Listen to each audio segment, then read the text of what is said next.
25 જૂન 1975માં કોંગ્રેસ દ્વારા કટોકટી લાદવામાં આવી હતી, જેને લઈને ભાજપ દ્વારા 25 જૂનને કાળો દિવસ જાહેર કરાયો હતો અને આજે 25 જૂનના રોજ સુરતમાં ભારતીય જનતા પાર્ટી દ્વારા કાળો દિવસ મનાવાયો હતો।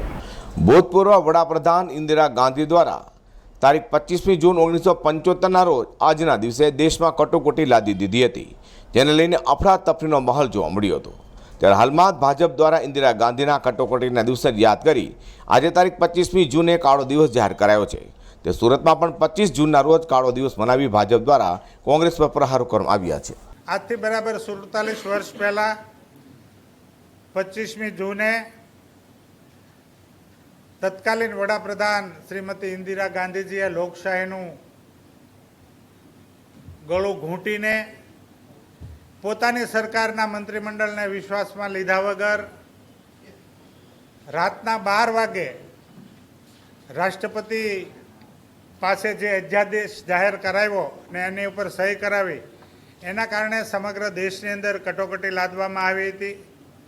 ભારતીય જનસંઘ, રાષ્ટ્રીય સ્વયંસેવક સંઘ અને બીજા અસંખ્ય નેતાઓને જેલના સળિયા પાછળ ધકેલી દેવામાં આવ્યો હતો। ઇવન પત્રકારિતા પર એટલે કે અખબારી જગત ઉપર પણ સેન્સરશિપ લાદી દેવામાં આવી હતી। અત્યારે જે મુક્ત મને પત્રકારો પ્રશ્ન કરી શકે છે કે પોતાના પ્રિન્ટ મીડિયામાં કે ઇલેક્ટ્રોનિક મીડિયાની અંદર જે વાત મૂકી શકે છે તે ત્યારે મૂકી નહોતા શકતા, કારણ કે એમને પણ જેલના સળિયા પાછળ ધકેલી દેવામાં આવ્યા હોય એવા દાખલાઓ છે। આ રીતે સમગ્ર દેશને બાનમાં લઈ અને સરમુખત્યારશાહી રીતે સ્વર્ગસ્થ ઇન્દિરા ગાંધીજીએ કટોકટી લાદી હતી। ત્યારથી ભારતીય જનસંઘ અને ત્યાર પછીની ભારતીય જનતા પાર્ટીએ આ દિવસને કાળો દિવસ, કલંકિત દિવસ અને કટોકટી વિરોધનો દિવસ તરીકે ગણાવી અને અમે દેખાવો કરતા આવ્યા છીએ। અને આજે પણ ભારતીય જનતા પાર્ટી સમગ્ર ગુજરાતમાં અને સુરત મહાનગરમાં પણ આ કાર્યક્રમો આપવામાં આવ્યા હતા।